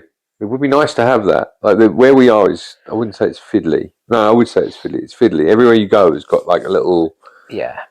You know, it goes around the corner or it goes over a roller. Or it's a bit, you can never really get like a set of movements going before you've got to change something. No, I mean, for example, like the Plenny Stad in Morzine would be, that's well repeatable. Probably, right? Like, that's just a long, flat, like, wall. Yeah, or even the Stad in Avoria. Yeah, because even fairly simple. Yeah, because even the Stad here in Crozet, right up the road, has got two different rollers on it, like huge ones. If you're sort of GSing it down, it's a bit much. It is fun though. Yeah, I think the terrain here is very fun. Yeah, that's true. Let's go on to the other things that we wrote down. Yeah. If you were... Is this where the Dave intro... Dave intro. We're like, oh, we've talked about this. We've talked about this for No, an hour we're and gonna 15 talk about minutes. this. Let's talk about something else. If you're young, we just talked earlier about us creating ski instructors. What advice would you give to a young instructor? Yeah. Like starting out right now, if they were serious about, I'm not talking about like someone who's just going for a gap year. Career. It's a different thing. Yeah, someone who really wants to make a life in skiing. Yeah. How would you do it? How would you go about it? I remember something that someone told me. It was like a kayak instructor. Had a big business down where I lived in England on the river. Great business, made loads of money. And he used to be like a really, like kayakers smashing down like white water. Yeah, it scares me. Pretty gnarly stuff. Yeah. Yeah, and he was one of those like really high level, and I think there's a lot of rescue and stuff, whatever goes into it. Anyway, when he found out that I was like really wanting to be an instructor, and then it's like kayaking at the time, he was like, "Hey," he's like, "What you got to do is you got to go and get really good at the sport that you're doing." And this is like, there's two sides to this. Yeah. Okay. Yeah. He's like, if you're really good at it, everyone's going to want a lesson from you. Okay. They're going to want to learn from you. That's one way. They look at that guy and go, "Wow, he's good." Yeah. Right. And I was like, "Oh, I thought about it." Also known as the Instagram method. Potentially. Yeah. Potentially. Yeah. Like, you can take from that, okay, you're good at it doesn't mean you're a good instructor. But then I was thinking about this earlier, and I have spent a lot of time and money getting good to pass the exams. Yeah. But then once you finish the exams, training people, you're a good demo. They look at you and they go, "Oh, okay, he can ski, snowboard, surf. He should be the one that tells me what to do because I look at them and they're great." And then it's like you're teaching skills come out, don't they? If you've really done your research. Yeah. I've been on some when I was shadowing those courses, prepping for the for our starting to do level ones and stuff like that. When I was shadowing Jamie and Chris, who are incredible skiers, they without question the groups were all, as they'd skied off and done a demo, all the groups were like, "Oh, he's an amazing skier. Yeah, he's an amazing skier. Oh, I wish I could ski like it." I was just like, oh. And actually, that in itself made me want to get my level back higher. But I also like to think that when people see me ski, which I'm not the best demo anymore, but I like to kind of, I don't know, I'd be interested to know what people think of my skiing, but I'm kind of, I don't know, I'm not, I know I don't look like those guys. Yeah. But I do things in kind of my own way. I like to play with the snow, and I like to kind of be playful and creative in the lines. And I often wonder what people would aspirationally, would they look at my skiing and go, "Oh, I really want to ski like him." I think I do a nice level. Yeah, I think I do a nice demo for example. I think if you're like a recreational sort of level skier, yeah, oh, they love like it. You might look at my skiing and go, "Yeah, he skis nice. Yeah, he skis sort of elegantly." That's probably what you might say. Yeah. If you saw me ski, it's pretty. Pretty. Pretty. But what do you think then? That's one bit of advice. Well, so that would be just get as good as you can possibly get. I'm not saying that's like the be all and end all, but and then you can learn how to teach. No, I think it's as you're going. Mm-hmm. I don't think there's a set kind of way. Like, you don't get really good and then teach, or get good whilst you're teaching. Yeah. But definitely not relaxing off on improving your own skiing. We've definitely known already, though, haven't we? Some really high-level skiers in certain areas who have been terrible teachers. Yeah. Well, you look at the kind of the French model. of like being a shit hot racer to be a teacher, and it just doesn't always work. No. I think, how would I do it? I think I would go offer a similar advice, but what I would do probably is say I would learn from my own mistakes insofar as I showed up on my level 1 and 2 gap and quickly realised that I was already at the level. Yeah. Right, so those 9 weeks, apart from drilling in a really solid movement pattern for a short turn, which served me well forever, I didn't really need to be there. How would have you avoided that? Because you don't always know. No, you don't know what you don't know, and I think that's what the gap year. I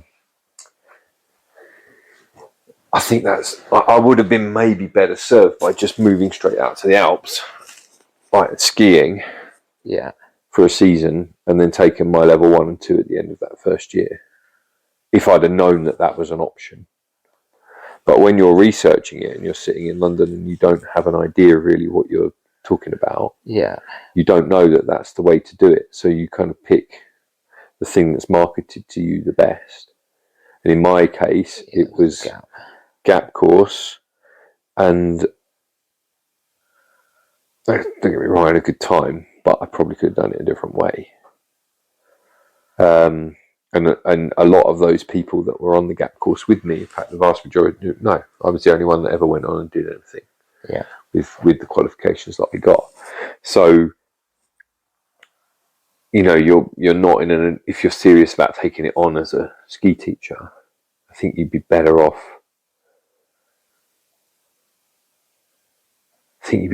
What could if I'd have really known about how to do it, I would have gone and got my level 1 in the dome straight away. Right. And then I would have moved out to the Alps, practiced, gone and skied with people better than me, and then gone and taken my level 2 at the end of that first season and tried to just network and get myself a job. I mean, a lot of people can kind of go straight to level 2 as well in the majority of systems. If you've got a high recreational standard. I mean, some of the ones that we've seen coming through our level 1's been way above the level for level 1. I was actually giving out this advice the other day. So a friend was like, the gap course is really expensive. I'm like, yeah, I know. They are, aren't they? And it's not necessarily for people that want to become ski instructors. No. And the level 1 is a pretty achievable standard, you know, if you're a recreational skier, and then you could be like, hey, to the trainer, like, what do I need to do to get my 2? And then you've saved yourself a bunch of money. What I did enjoy about my interski gap course, I don't know, 13 years ago, it did seem like the skiing one. 13 years. Is it 13? I can't do maths. I don't even know what year. I was 16. Yeah. Well over 10 years ago. Yeah. It did seem like a skiing one. There wasn't all these, I remember researching them all. Yeah. And I was there with my mum at the time, and I was like, you know, it's like, you got this money to burn. Like, it's a lot of money. And I was like, right, okay, there's this one in Val d'Isere, and it includes heli skiing. I'm like, okay, that'd be cool, but it's probably like an extra $5,000. You know, or there's this one that includes full outfit.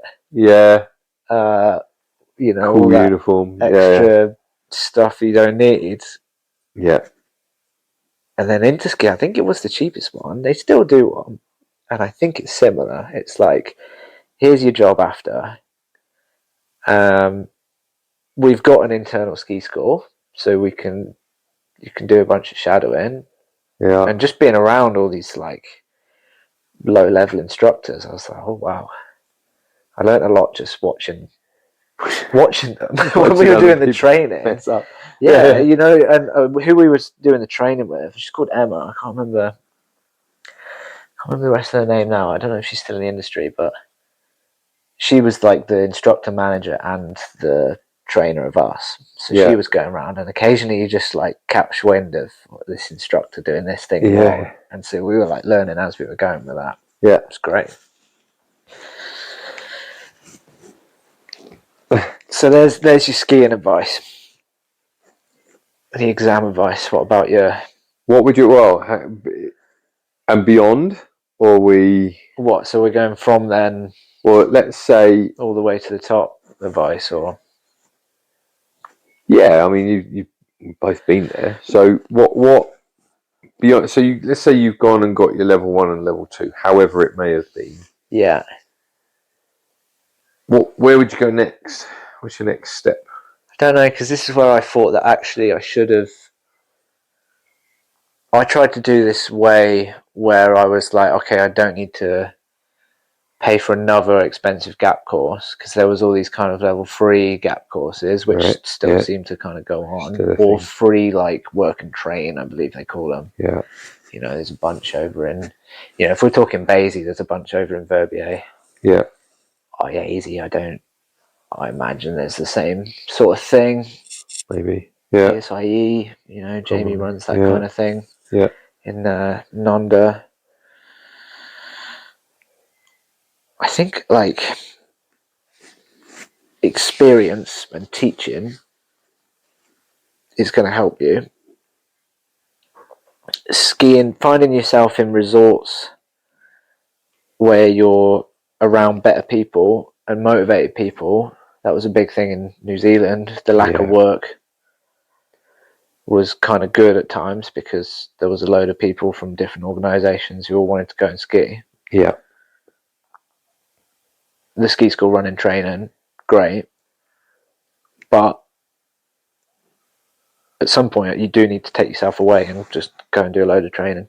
If you're not at the level if there's a big gap for you between the 2 and the 3, or the 3 and the 4, that was essential for me. I was a recreational skier. I did like a little bit of dry slope racing. I think you're the same. Like we needed to go and you have to go and practice. You've got to go and practice with someone that knows what they're doing. Yeah, and unfortunately, you got to pay. For their time. Yeah, and I think unless you're a little bit more naturally talented or grew up on skis, so like Stuart, our instructor, hasn't really, since doing the Swiss system, hasn't really paid for any training. Yeah. He's kind of tapped us up for advice. Yeah. Skied around with a bunch of good kids. Yeah. But kind of grew up in Verbier, so had that base level, and also is like, pretty natural sportsman. Yeah. So I think unless you're that person, and I remember going, like, I failed my first free tech because I kind of did 1 week of training, thought I was there, felt good, everything felt good, had a load of confidence, and then didn't do any more training, turned off the course and was miles away. Yeah. Yeah.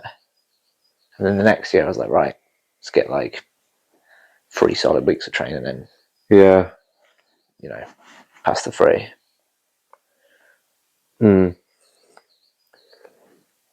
Yeah, I mean, if you look at it from a ski school director's point of view, so when we're doing recruitment, would you rather have a level 2 who's gone away and done a bunch of the actual job, or would you rather have someone who's done like a work train thing?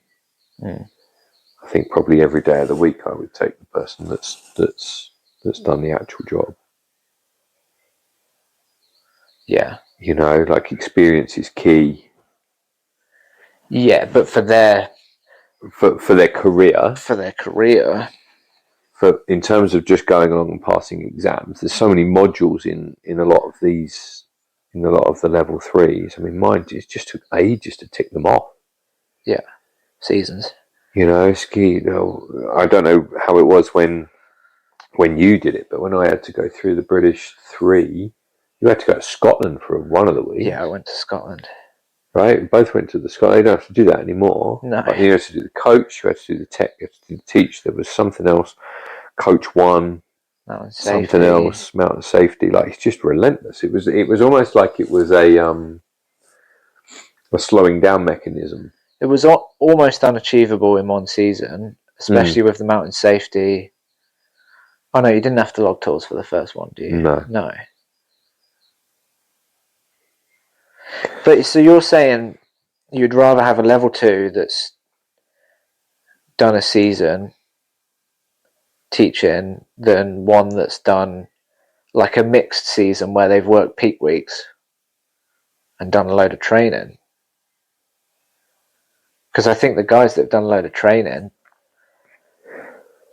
rather than in their off weeks just gone and skied about. They're going to at least have some technical info in their brain. And oh yeah, for sure. I just don't think there's any substitute for having gone and done the job. For the job, yeah. For the job, yeah. Yeah, and I also think you get a lot of benefit if you're really paying attention. I think you get a lot of benefit from just skiing around at a basic parallel level. So if you're actually just doing the job, but at the same time being aware of having some self-awareness of your own skiing, I think you can make a lot of improvements and changes just by basically skiing around in front of the group, but paying attention to what you do. I always felt like I needed a bit of direction though, because I think between my 2 and my 3, I was like, things feel good. I'm holding an edge down a red run, and then someone shows you a video and you're like, oh God, like that looks awful. Yeah, maybe. I can't really remember how I did it. I think I just worked at it, and I didn't do any specific like technical training for level 3. I might have done actually. I might have done like 1 or 2 weeks or something like that, just to get a bit of direction, but not an enormous amount. And we did have some really inspirational skiers within the ski school I was working for at the time, and so that was good. Yeah, you know, you pick up a lot from that. And I think the other thing is you just got to go skiing with people that are better than you. Yeah, that's the real key, because then you get into situations where you just got to kind of like adapt or die. You know. Yeah, just going off piste with. Yeah, people who really know what they're doing, and I think that their time is precious, you know, because they're good skiers and they want to go some places. So you can't, waste their time by being rubbish. But essentially, no, you just got to go skiing. You got to do the job, and you've got to go skiing with people better than you. That would be my advice. Yeah, and then just tick off the exams as and when you can afford to do them, because that's the other issue between that level. Is you're out in the Alps, you haven't got 2 beans to rub together most of the time. You know, you're just about scraping together the money to get your exams, especially with how much it costs for some of them. You know, what is it, like 500 quid for an exam? Same for accommodation, then you've got to get there, then you've got to get a lift pass. Like it's a big deal. Yeah. It's a big deal. So, I mean, that would be the way. I don't know, it kind of rolls us into our next question. I think if I had my time again, would I do it the same way again? But I did. I would change the gap, for sure. Get rid of your first gap. I'd start younger, is what I would do. Yeah.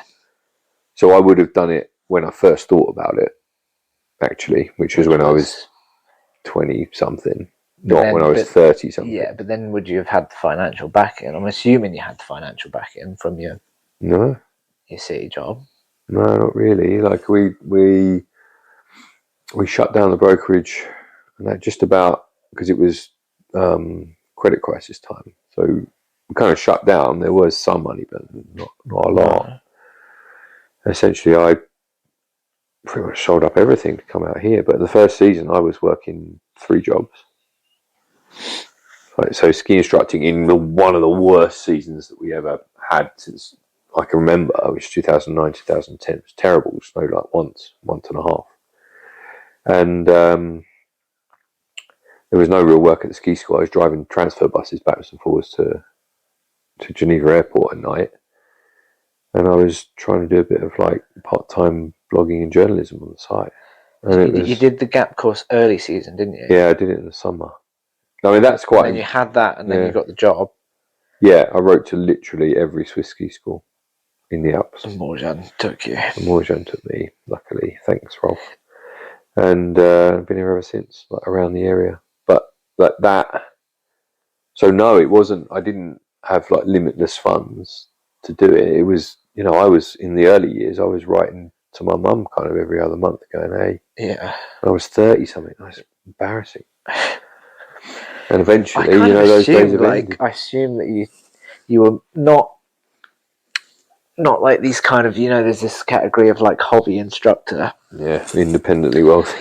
Yeah, I kind of assume that when you started, you like had that. No. And that's how you're able to kind of create this business. But no, this all happened. This has all been bootstrapped. It's not.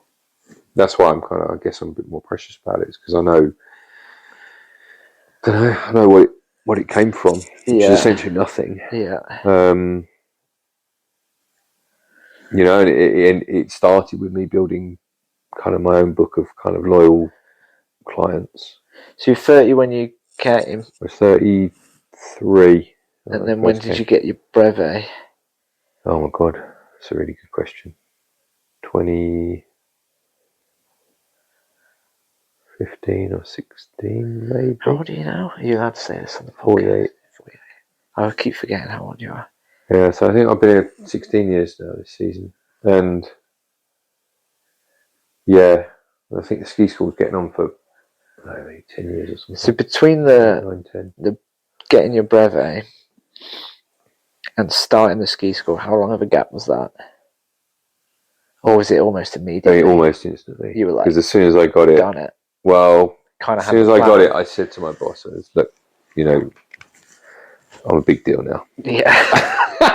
I said, "You're going to pay me more, or I'm going to leave." And he was like, "You better leave." Okay.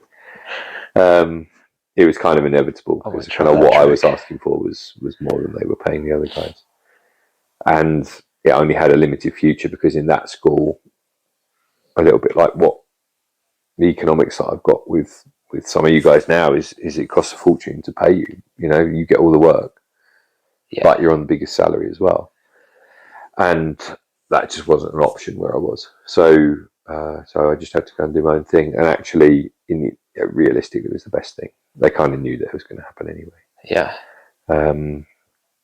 But that's why I'm also keen for you guys to kind of build up your own clients within the ski school. Have a bunch of repeat business in case any of you wants to do your own thing as well. That's how it should work. And you can't get in people's ways if they want to fly. Yeah. But so I don't know. It took a long time.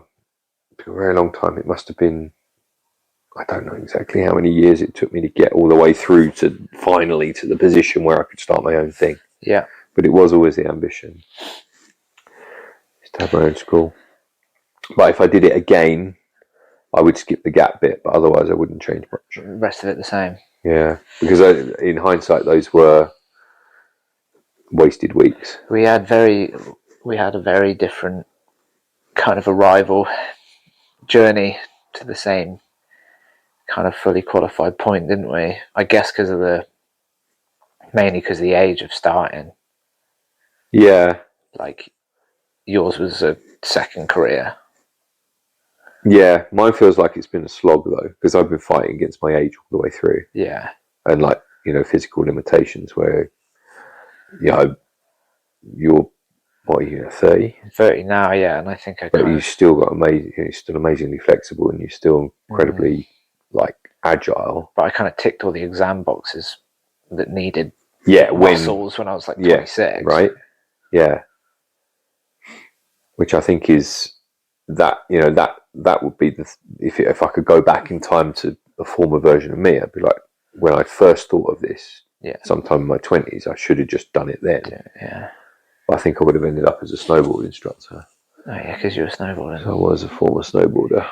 So that would have been quite interesting. But it was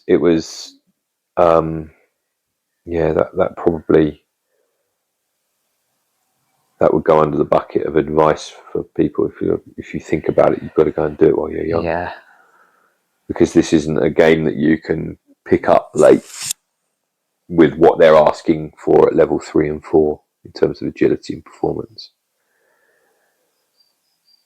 It's not an easy thing. No, unless you've got a background in. Yeah. What about you? Ski racing. How would you have done it differently? No, I think actually my gap course was good because I was 18 and it was a fun thing to do. Yeah. And I met a load of good people on it, skied the whole season, skied every day. Yeah. People to ski with, had this accommodation with it, and I think as an 18-year-old, you don't know anything. Yeah. You don't just go out and do your level 1 and get a job. Not many of 18-year-olds do that. No. No. You know, I was pretty mature, but I definitely needed that season. At first I was like, oh, okay, I'll go and do a season as like a whatever chalet job and then ski and figure out the scene and then do it. Yeah. And then actually as soon as I did the gap course I was like, no, well now I've done it and it's one season quicker. Yeah. Now I know a load of things and could even come back and get the job there. I don't think I even applied for anything else. I was like, yeah, I'll just do these interski weeks. It's all there. It's laid out for me. Well, I suppose if you're part of their full-time crew there as well, you're slightly sitting above, aren't you? The guys that come out on the bus and just do the odd week here. I mean, I was still coming out. It was only later on when I was kind of chipping away at the free stuff that I became like enough of a familiar face where they were like, oh yeah, you know, you're here, we'll give you the easy shift. Yeah. But I mean, the season after that, I did 8 weeks of beginners. Sausage machine. Yeah. I think, like,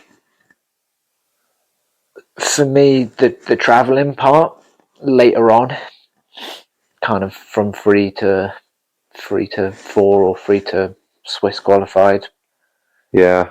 This, like, especially coming into this ski school where we've got you, like, the fact that I've been and seen a load of other ski schools, seen a load of other systems. Yeah. You know, people love talking about like, oh, where's your favourite place to ski, and you know, talk about Japan and whatever. That's and, true. You know, I don't think they were like. I never went on any like really rogue missions. You know, I did. A bunch of my peers were doing the same thing. You know, similar resorts. Like the kind of Australia, New Zealand, Japan thing was quite well done back then. It's maybe even more well done now because of British instructors' kind of limitations post Brexit. Yeah, and good on them as well. You know, going to Japan is a big deal. Yeah, so I'd say like that's good, and maybe even do more. Yeah, go stick yourself in a totally unknown resort. Yeah, go to South America or something. Yeah, go random place. Go figure it out, and you know, you'll learn something. Like, yeah, that's part of it, isn't it? I think that's part of the journey. Yeah, and like once you're kind of either you're older and you know get a real job, or you end up having something so good in a ski school that you don't want to leave, so then you can't do that anymore. Yeah. But maybe at that point you need it, so like I did.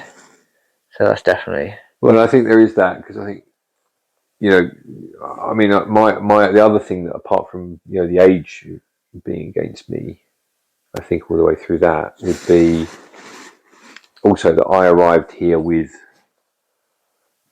you know, it wasn't like free and easy. You know, I arrived here with a wife and a dog, you know, and like with a view that I was changing my life around and trying to make it. So I've always ended up being like way more serious than everybody else. Yeah. Because I'm kind of working towards a goal. Whereas I think if you're just, you know, you take your level 1 or 2 or whatever and you're 18 and you're just free and easy and do what you want, like there's a whole different outlook, isn't it? Definitely. Are you kind of straight away more career focused? Yeah, it's been a bit relentless. A bit boring, I suppose, in a way. Less fun. What, we've been going quite a long time. Yeah, how long has it been? 140. What's the summer hold for you? So you're going to go back, teach a bit of surfing. Yeah. And make surfboards. Make some surfboards. Make a lot of surfboards. Yeah, I think now, I tell you what's happened the last few days. I got 2 inquiries for wedding boards. So someone wanted a special board with pressed flowers and some sort of text on it. What an amazing idea. And then this one was like, yeah, and then people who come to the wedding can ride it the whole weekend. So like a big easy board for everyone. I was like, okay. Oh, that's pretty cool. So I need to speak to them and try and finalise what they mean by text. And so you're going to make like a big white with flowers, big foamy board. He's like some sort of heart on it somewhere. That's so cool. And then I got another one today, which is bizarre because it was literally yesterday. I never had anyone ask me about this before. And they said, can you make us just a blank board? Doesn't even have to be seaworthy. And I'm like, well, it's not really the point, but that's fine. So people can write on it on our wedding. Oh, right, just have it there. And I've seen that before. Yeah, that's cool. I'm trying to think who this has come from. And then I remember I sold a board to a woman who was sending me a photo of her old board, and she said, there's a funny story about this. We used it as our wedding board, and it got written all over by the guests, and then she said they broke up. And so she said they like sanded it all off or something. Unless it's her that's been like, oh hey, I've been talking to this guy, I got a new board, and I've got an idea for you, and I will tell you after we turn this off. I don't want to give away a trade secret here, but that's really cool. So for those of you, I've probably done this in the preamble text, but you're making in the last, how long has that been going now? 2-3 years? Maybe 4. So you set up your company, Hand Laid Eggs, and you're making surfboards, custom surfboards. Yeah, most handmade. So hand laid is the handmade part. That's the business name. Hand Laid Eggs, and then eggs is a type of. It's like a shape of a board that, funny enough, does actually look a little bit like an egg. Yeah. Kind of more rounder, easier boards. And it's going well. It's going well. It's going more than well. It's going better than you expected. For boards, yeah. I think it's funny when you think about businesses, it was never designed to be a profit thing. Okay. I think at the end of the day, if it's a business, you've got to make money off it. But like, I thought I had an idea that would then, give me something to do, interesting, take away from relentless surf teaching. Yeah. But it was never like, this is like just gonna make me my millions, Yeah. There's only so many surfboards that need to be sold in the world. But I mean, there is these people who, it's like a brand, isn't it? Any brand can start off as a surf shop selling t-shirts. I don't know, like Billabong or whatever. Yeah, these big brands, like they were just making shorts in the 70s, and then now they're being bought out by Nike and stuff like that. Yeah, so I guess like that's one way of thinking about it, but that's not really what it's for. It's for me to enjoy making these boards, to provide a kind of a good, different board that is handmade, that is available, rather than something that's got a big turnover. Yeah, I think if you're gonna, nobody makes that much money selling surfboards. Maybe they're not doing it right. No. Yeah. It's this like tricky balance, isn't it, with like being genuine, a genuine, good doing business and making loads of money. I think you can do both. I genuinely do, and I think hopefully that you will have seen that within our ski school. So I'm not just blowing smoke up my own, but I genuinely think we try do the right thing. Majority of the time, we don't take advantage of people. We try to do the right thing by people all the time. Yeah. And that does not always go hand in hand with making loads of money. And you've seen the compromises I think that I've had to make where we, were I more of a relentless capitalist, I don't think it would be as nice a place to work. No. But then sometimes it hits the instructors hard when you're kind of too nice and you're like, oh no, we'll reschedule, it's fine. Yeah. It's like the long-term game with that. I think so. Which you need as an instructor to be kind of invested in the ski school to understand the long-term gain, to go, actually, no, that's fine. I maybe should have got paid for that, but that client's going to come back and come back, and they're going to come back, and all the other clients that maybe I'm going to get one tomorrow that cancelled on another instructor because they got halfway up the road and there was too much snow and they didn't know how to use the snow chains, and so they turned back. And I just think I think it's not very. You're right. I think probably the way that we can do that better is to explain it better on the way in. So I was explaining that to the ski instructor that we've been trying to recruit in the last couple of days. In the morning, I've been sort of trying to say, look, I want you to have a kind of similar commercial mindset to the mindset that we've got, which is sure, like, I would like you to be flexible where it's possible, because you never know where this might lead. Yeah. So you can sit there and be on the clock and you can say, yeah, sure, like this lesson ends at 10 to 10 if old mate was 15 or 20 minutes late. You can do that. And especially if you've got another lesson straight after. So if you can't be understanding, fine. But if you've gone out of your way and gone the extra mile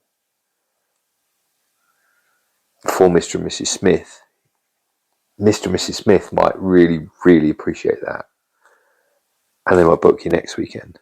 Yeah. And then they might book you the weekend after. And the one after that. And then they'll tell 10 of their mates what a great time they had and what a wonderful person you are. And before you know it, you're fully booked all the time. You see how Nige does it, right? You're fully booked all the time. Yeah. It's just because he gets it, totally gets it. And I think it's an imprecise environment. That's the other thing about skiing. The environment is difficult. You've got lifts that sometimes work, that don't work, snow's bad, parking, this, that, and the other, right? Like, it's very hard to be on time. Not everyone lives their life like that. So I think we try to be understanding where it's possible. And I think that's something that I think we need to say to people on the way in for us as well. It's like we're trying to do the right thing by people most of the time. And I think that comes back in a good way, like in a karmic way, I think. Yeah.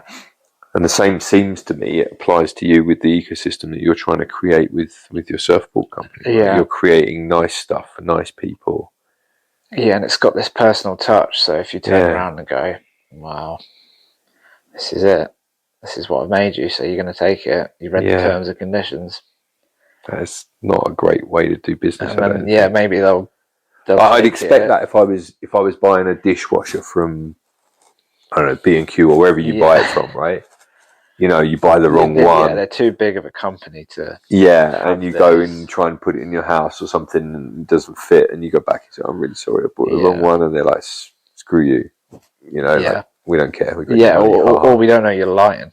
Yeah. Like that. I'd expect that from a large corporate, but I think if you're dealing with people, I think you've got to deal with them in the right way. You've got to treat them how you would like to be treated yourself, I think, is the underlying thing.